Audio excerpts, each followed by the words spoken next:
lupa like, komen, dan subscribe channel ini. Jangan lupa juga nyalakan loncengnya, simak videonya. Jangan lupa berdoa dan semoga bermanfaat.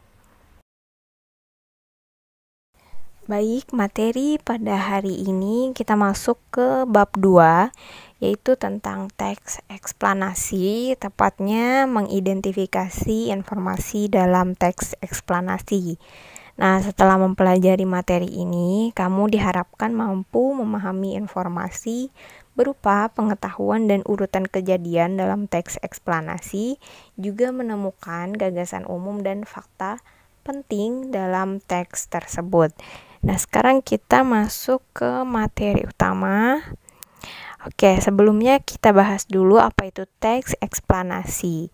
Nah, jadi teks eksplanasi itu biasanya menceritakan tentang proses terjadinya sebuah fenomena, baik itu fenomena alam maupun juga fenomena sosial. Nah, jadi biasanya juga teks eksplanasi itu berisi fakta dan pernyataan-pernyataan yang memiliki hubungan sebab akibat. Jadi di dalam teksnya itu biasanya diceritakan sebab dari sebuah fenomena alam atau fenomena sosial, kemudian diceritakan juga akibat dari sebuah fenomena alam dan juga fenomena sosial, misalkan kayak terjadinya gempa, banjir, letusan Gunung Merapi, atau contoh fenomena sosial misalnya kenakalan remaja, sebabnya apa, akibatnya apa, kemudian narkoba misalkan sebabnya apa, akibatnya apa. Nah, itu dijelaskan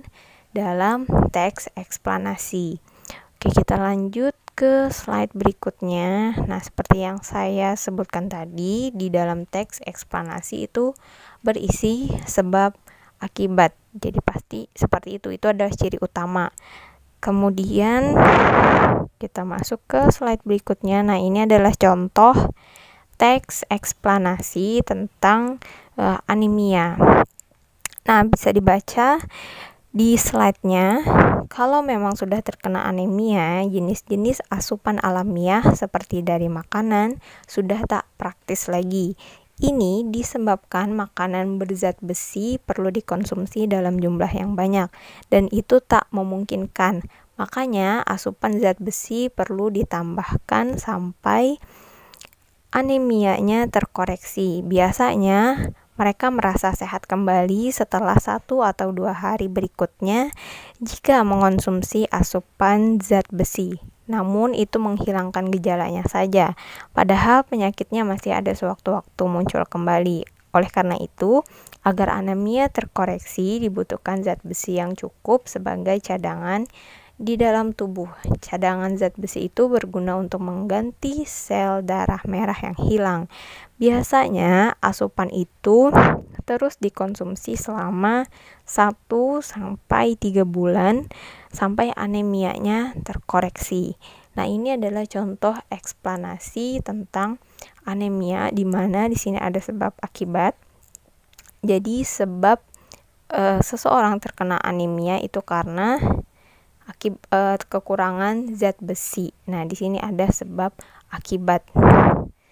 Kemudian kita masuk ke materi berikutnya. Nah, ini penjelasan dari contoh yang tadi. Jadi topiknya seperti yang saya bilang itu tentang anemia.